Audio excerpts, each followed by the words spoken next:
মনের শক্তি কখনো হারানোর নয়, এটাই তো মানুষ, যার অমোঘ গতির কোনো বাধা নেই। নতুন পথে যেতে ভয় করবেন না, সাহসী হন। একটা সীমানা, আপনার বিশ্ব, তারই মধ্যে সমস্ত সম্ভাবনার ছোঁয়া। যতই পথে হোঁচট খান, জানেন না কিছুই অসম্ভব। ধৈর্য আর সাহসী আপনাকে একদিন করে তুলবে জয়ী। জীবনের প্রতিটি মুহূর্ত আপনারই সৃষ্টি, আপনারই ইচ্ছা। আপনি যা চান তা হবেই, আপনি লিখে যাবেন ইতিহাসের নতুন সুর। আপনি যদি বিশ্বাস করেন, পৃথিবীও আপনার পক্ষে কাজ করবে। আকাশে ভরপুর থাকে আপনার স্বপ্নের আলো, যে আপনার পথ দেখাবে। অন্ধকারে আপনি একাকী হলেও জানেন, আলোর পথ একদিন আপনার কাছে আসবেই।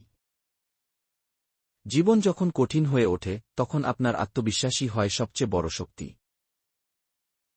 নিজের প্রতি বিশ্বাস রাখুন, কারণ আপনার মধ্যে রয়েছে সৃষ্টির সমস্ত ক্ষমতা।